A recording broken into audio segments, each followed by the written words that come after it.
Hi guys, Jordan from P&P Campers. I'm just going to do your handover video on your Compass 400RL. It's an avant-garde 400RL and it's based on the Peugeot Boxer with a weight of 3.2 tonne. So this chassis plate situation here, so this is the original one. So it's weighed at 3 tonnes on there and it's been uprated by SV Tech to 3.2. So, on the left-hand side, we've got your engine battery just there. Brake fluid attached to the servo behind it. And power steering fluid at the front. You've then got your engine oil filling point from just there. And the engine oil dipstick is the yellow topped one down here at the bottom. You've then got a couple of fuses and relays behind this little cover just here, as well as in this little section down here as well. You've got your engine coolant just here on this reservoir on the top right hand side, and you can see the engine's cold at the moment, and so this level is absolutely perfect. Air filter sits inside this box just here, and your fuel filter sits at the back just there behind that. Washer fluid goes in this little reservoir here at the front, and that is about it really for under the bonnet. Your white colour on this vehicle is 249, and you would more than likely, if you did want to get any paint or any touch-up paint for this, you'd type in Fiat 249 paint. The Fiat Ducato, Peugeot Boxer, Citroen Relay, they're all exactly the same in terms of colours, so Fiat 249 would give you the correct colour for the cab. You've then got your diesel filling point here on the near side front.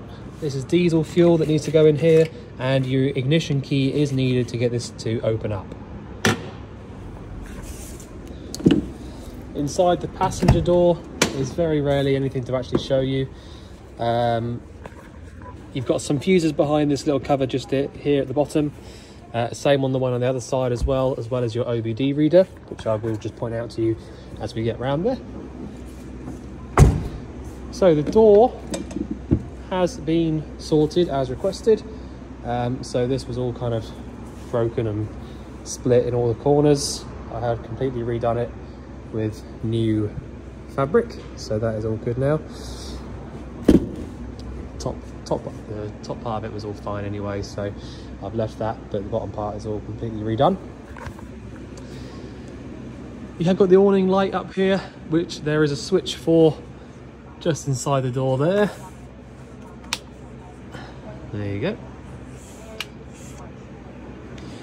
These two vents just here that say Electrolux on them are both to do with your fridge. So if you've got the fridge lit up on gas, you will feel warm air coming out through this vent just here at the top, which I've got it lit up on gas at the moment, so I'll show you how that works as we get inside. Carrying on here on the near side, we've got the boiler vent just here. So if you did have the boiler lit up on gas, same as the fridge really, you'd feel hot air coming out through the top left or right hand side of this vent. Down underneath we have got, wherever it might be, your wastewater drain off point, which is this little handle here. So drop that down from its clip, and that's how you drain out the wastewater from the tank. At the very back then, we've got your reversing camera up the top just there, and your bike rack just here as well. So the bike rack, from what I can see, has, well, apart from this little piece here actually, you'll have to grab one of those. You've got the clips for the tyres, or clips for the wheels, and the two handles for the tops of the bikes just there. I will grab one of those little clips, I didn't notice that. So the bike rack's there.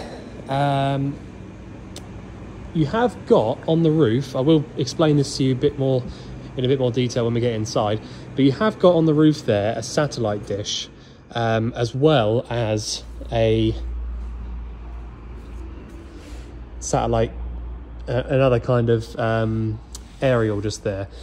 So I'll explain to you how they work. The satellite at the moment isn't really in use, but the aerial itself over there on the side is working perfectly. So I'll show you through that in just a minute.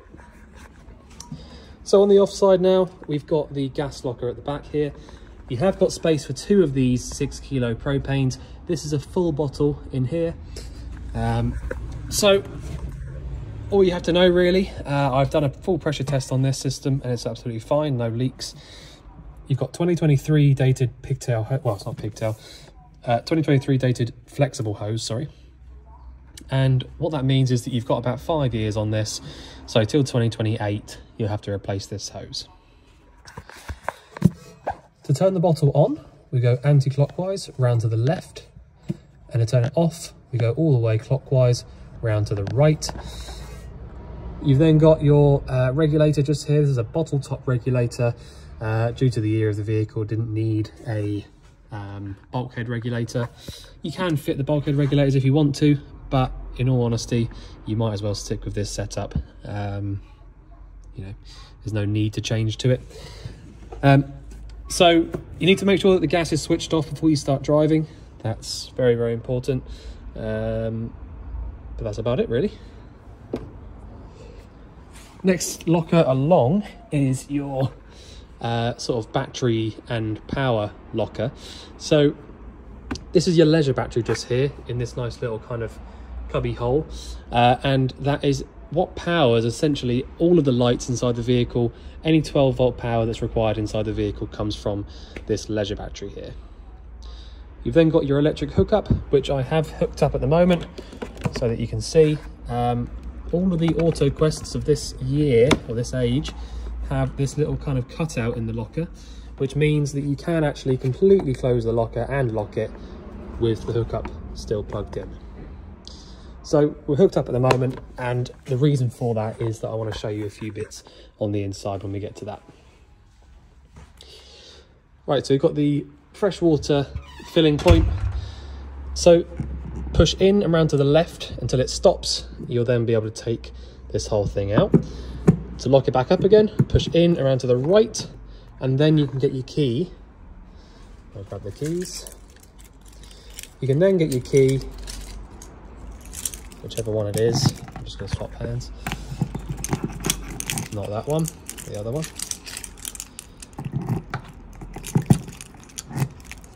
Put it in and twist it until it stops, and now that water filling point isn't going to come out. So the same to unlock it, in and twist the key, push in and round to the left, and that allows you to take that out. So you've then got the Thetford toilet cassette and flush fluid reservoir. So the flush fluid reservoir is this one at the top, and this is where your pre-mixed pink fluid needs to go in. And so you've got a pump flush system in the toilet itself, which again I'll show you through in a minute, but that's basically where you need to put your flush fluid in there. The toilet cassette locker is very simple. There's really nothing to them. So to take it out, lift up on the yellow tab and you'll then be able to pull the whole cassette in and out. Once you've got it out, all you need to know really is that you empty it out from here, and that when you're actually physically emptying it out, you should be holding down the little yellow button at the back. Once you've emptied these out, it's the blue fluid that goes back inside here, about a cap full, and then swish it around and push it all the way back in. I will also say, as part of the habitation check, I did go around and lubricate every single rubber seal around the whole vehicle. So that's every rubber seal around the doors and the windows as well, so that you shouldn't get any leaks coming through anytime soon. Okay, so in the cab, very, very bright today, so I can't really see anything, but try my best. So you've got the 5-speed manual gearbox. To get it into reverse, we lift up on the back and push up to the top left-hand side. You've got your lights and indicators from the left-hand stalk just here, and your washers and wipers on the right.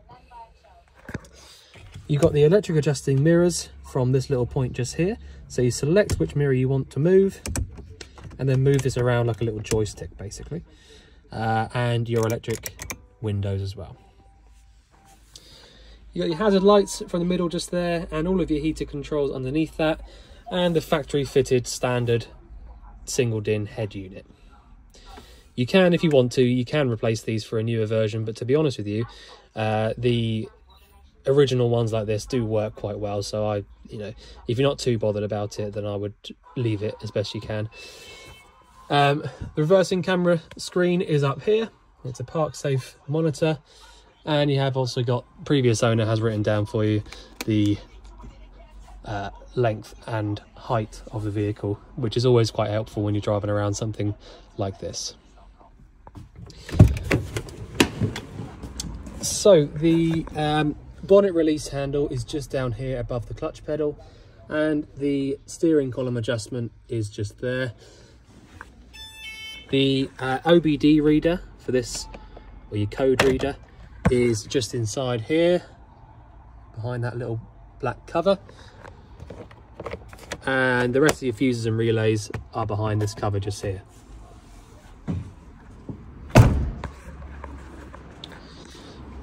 Right, so I'm just going to jump in the back of the vehicle now and show you what we've got going on in here.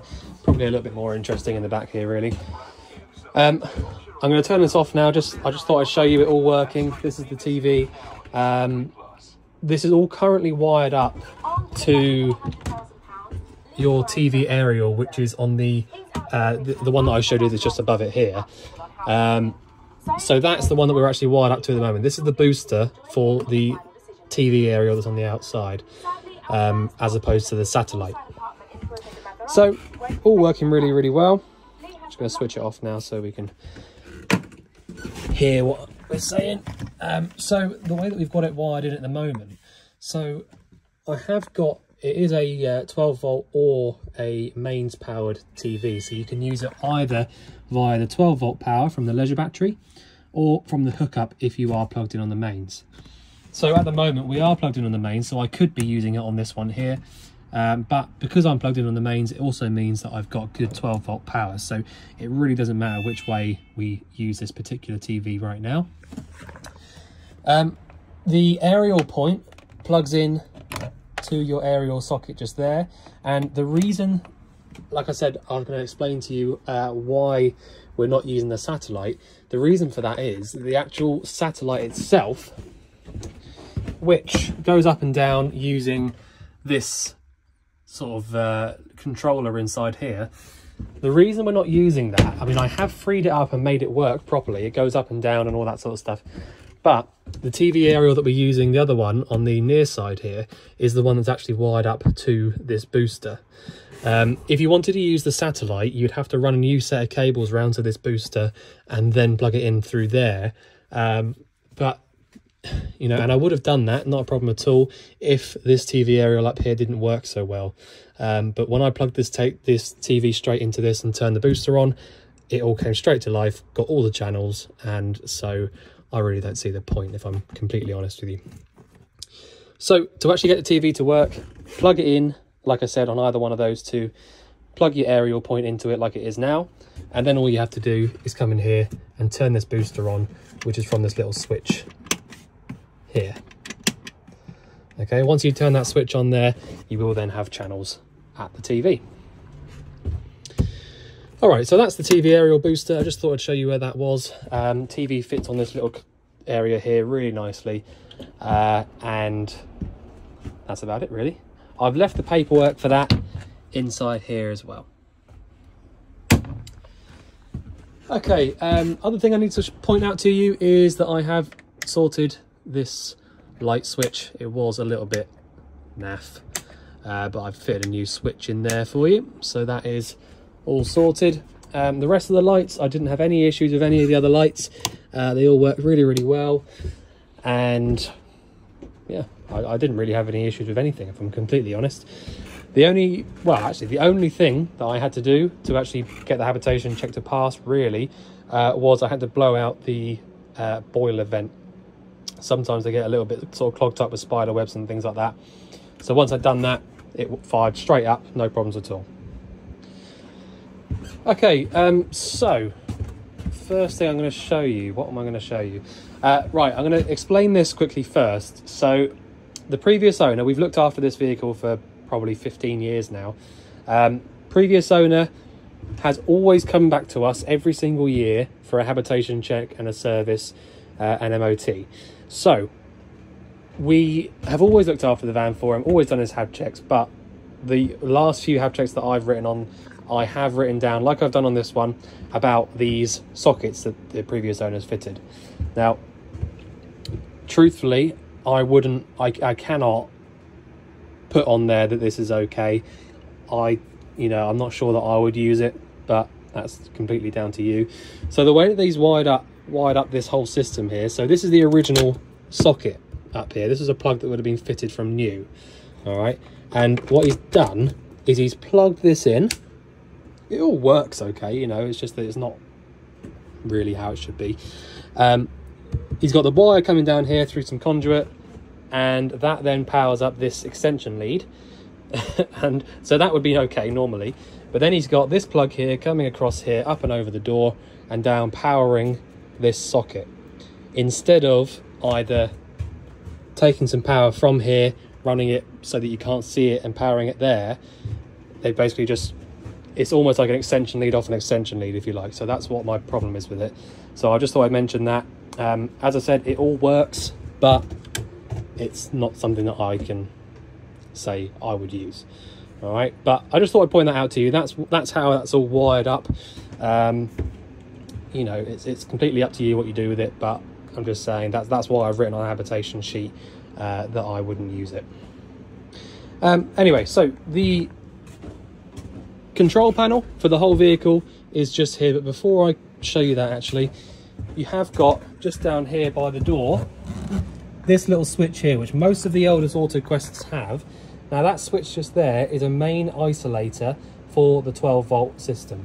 So if you want to isolate the 12-volt power, so the leisure battery power, turn that switch off and absolutely nothing 12-volt will work. So now that you've done that, you can then come over here to the control panel and essentially turn the bits and pieces on that you want to use. So all the time that you're using any 12-volt power in the back end of the vehicle here, you want to be up on aux.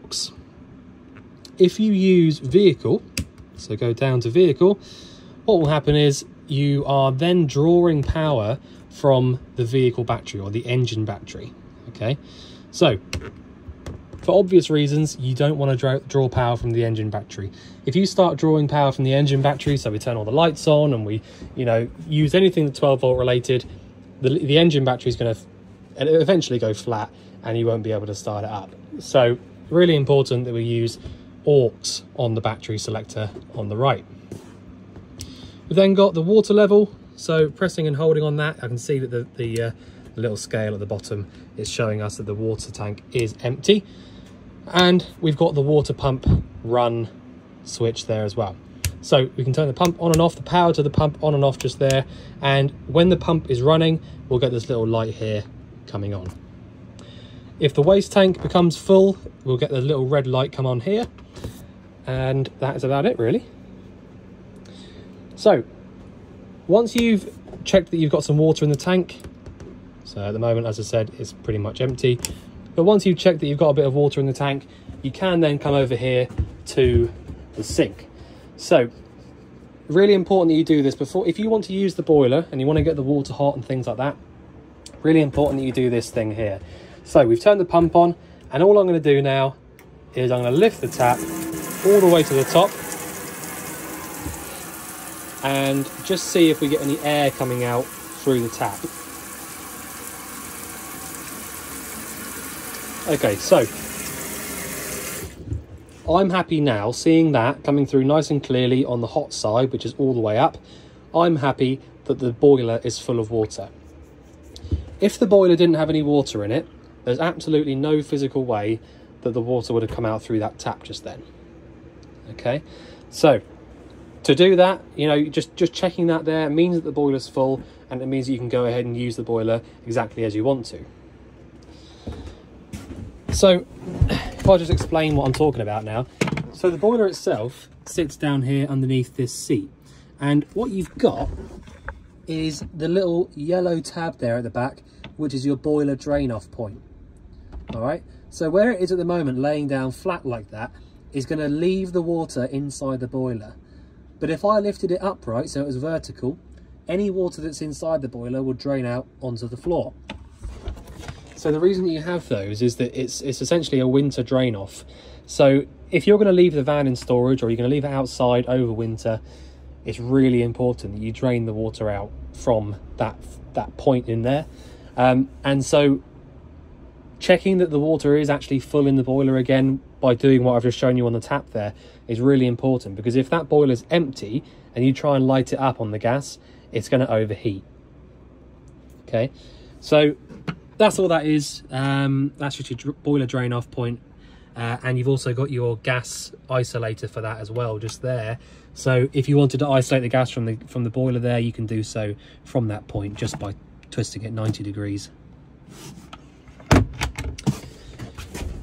Okay, so hopefully that made sense about the boiler. It's just really important that that's full before you start using it, and that is the only way to check that it's full. Once you have done that, you can then use the boiler however you want to. Okay, so you've got this switch here and this switch here. So you've got this one on the right here which says Ultra Store on it. Ultra Store is basically just the name of the boiler. It's a Truma Ultra Store. Ultra Store boilers are the ones that are just for hot water only. They haven't got any heating to do with it. Your heater is just here. This is a space heater. So the one that says Ultra Store on it is how to light it up on gas. Okay, so assuming that we've got the gas switched on, we can turn the dial here. It will light straight up, and then you set your temperature, whether it be 30 all the way through to 70 from the little dial on the inside. So as long as you have the green light come on and no red light comes up next door to it, the boiler is lit. And as I said, you can go outside if you want to and put your hand over that vent, and if it is lit, you will feel hot air coming out of it. All right, so that's how you light the boiler up on gas. Now that will take about half an hour or so to get the water hot inside of it. It is 10 litres of water, which might not sound like a lot, but actually, you know, if you're gonna, you know, well, it is a fair amount for a motorhome to have. I mean, these are the same boilers they use in all of them. Even the newer style, the combi boilers are still just 10 litres of hot water at one time. So there you go. So that's how you use it on the gas. Switch it back off by twitching it back like that, like I've just done there. You've then got the switch just here, which says Clipsal on it. Clipsal is basically just the company that make these sockets, same as that plug socket over there that I showed you. But this is the mains power for the boiler, so it also works on mains. So if you want to heat the water up via the mains cable, switch this little light on here, comes on like that, and that will then start drawing about 2.5 amps of electric power in order to heat the water up inside the boiler. So if you didn't have access to any gas, you can use that one. If you don't have access to any mains power, you can use that one.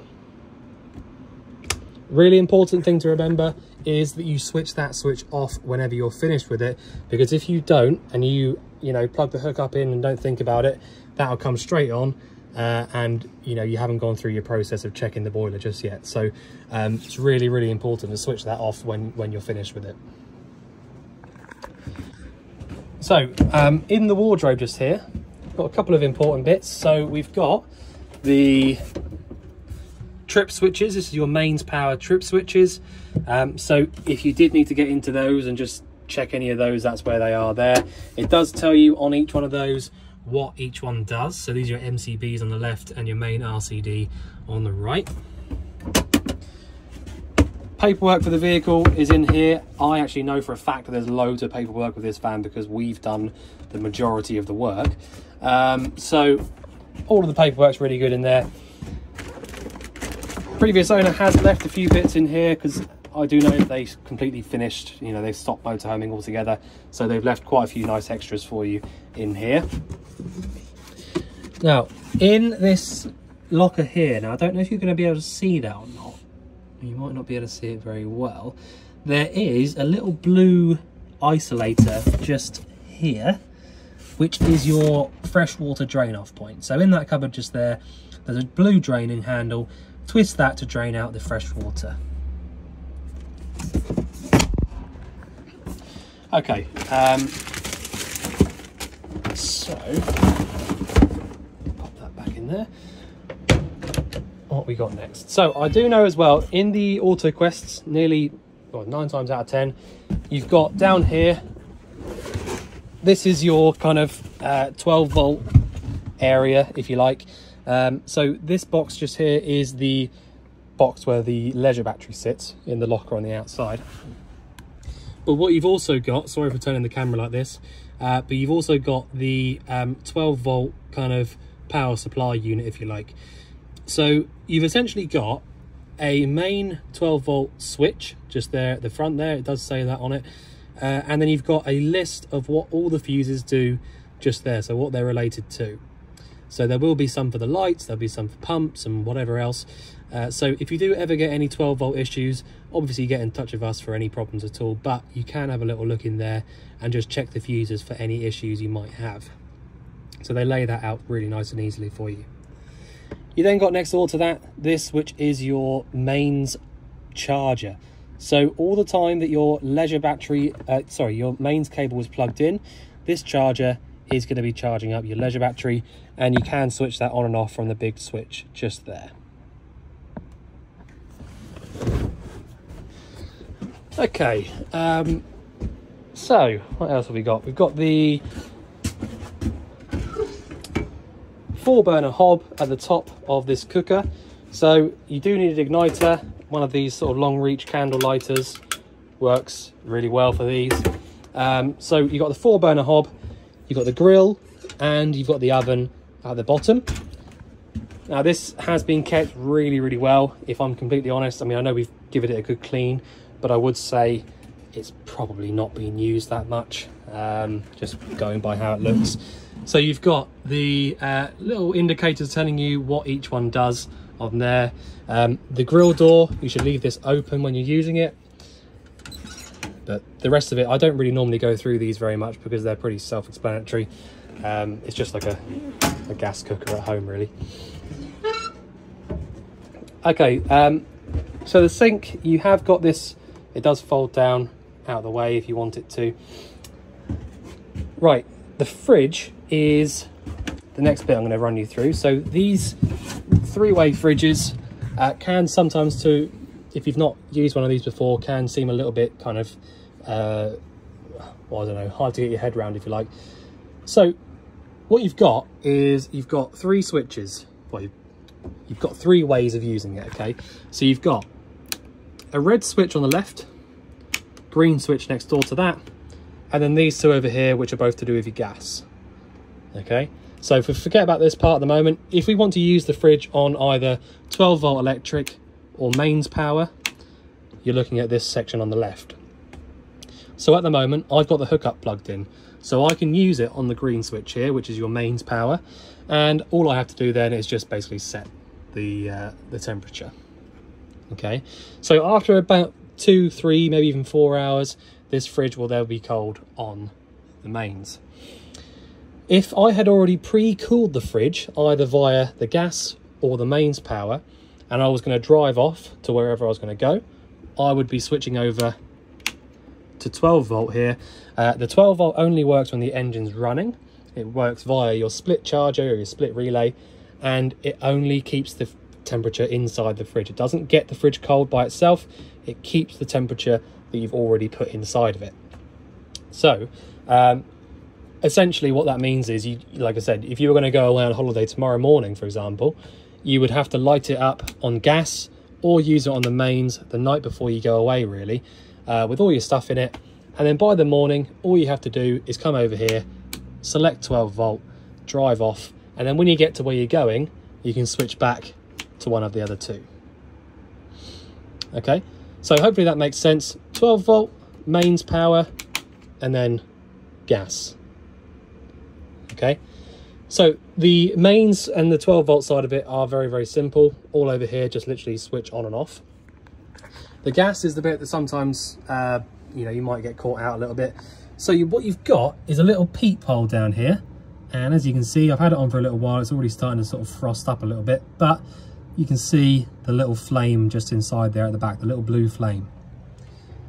Okay, so what I'm going to do is I'm going to switch this off. So all I'm going to do is turn this dial so that this little circle here meets the little triangle. Okay, so I'm going to do that now, and if you watch the flame, it goes straight out. Okay, so all I did was turn it so that it went to the right. So if I want to light this fridge up, you've got what's called a piezo igniter, which is this bit here. All right, they can be a little bit noisy, but nearly all motorhomes have them, so that's how you use your ignition. And to actually light it up, all you have to do is turn this to the left here and press at the same time. Now, I only had to press that the once just then. I had to try it just the once because I literally just turned it off. Okay, so it was all nice and hot down there by the burner, so it didn't have any problems at all lighting up. If it's from cold and you've literally just come into the vehicle and you know you're going to turn it on for the first time, it will take a good few more tries than that with the igniter before you get a little flame in there, but that's completely normal. All right, so again, all you have to do then is leave that flame alone. After 3 or 4 hours or so, the fridge will be nice and cold.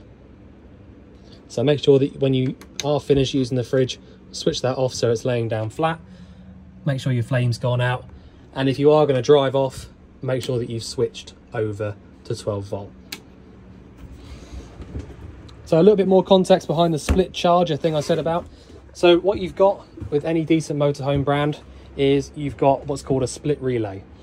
Now what a split relay does is it splits some of the power that gets sent from the alternator to the engine battery off to the leisure side of the things as well. So all the time that you're driving, all the time that your engine's running, the split charger is charging up the leisure battery as well.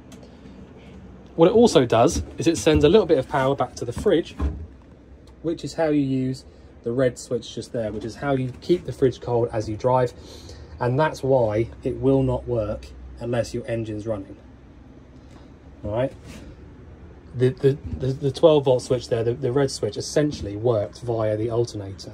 So it just cannot work without the engine running. Okay, the space heater. This is a Trumatic space heater, so it's still part of the Truma system, or company if you like. So I must admit this is one of the more basic Truma heaters, which isn't a bad thing, but this is what you would call an ultra heat. All right, so to get this to work, you've got a similar kind of idea as the fridge. In fact, it's pretty much exactly the same. You've got a button here. They are a lot more noisy on the ultra heats, but again, that's something that all motorhomes have really, on the majority of them. So to get this to light up, all you have to do is twist this little dial around here to about 3 or 4, 2 or 3, around that sort of number. Push it in, and as you're pushing it in, press on the igniter, like I just done there, and you can see straight away the flame has come on. So what I'm doing now is I'm still holding this in because I'm getting the pilot flame nice and hot. All right, so that's just our pilot flame. Now all I'm going to do is I'm going to lift this up and I'm going to turn it around to about 7 or 8. Okay, so I've lifted it up now. I'm going to twist it around, and if you watch what happens, the main flame will now kick in.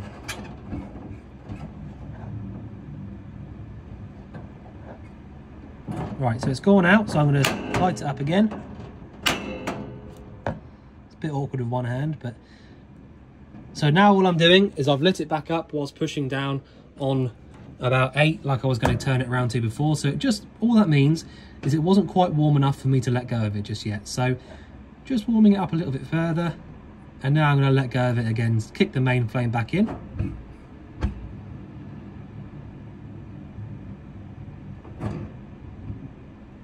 Just doing it again. I've just pushed back down again to get the pilot back in.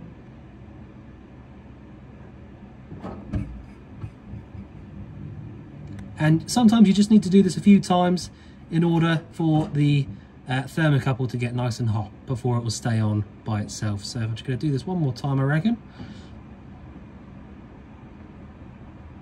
Let go of it. Now I reckon that'll probably stay on.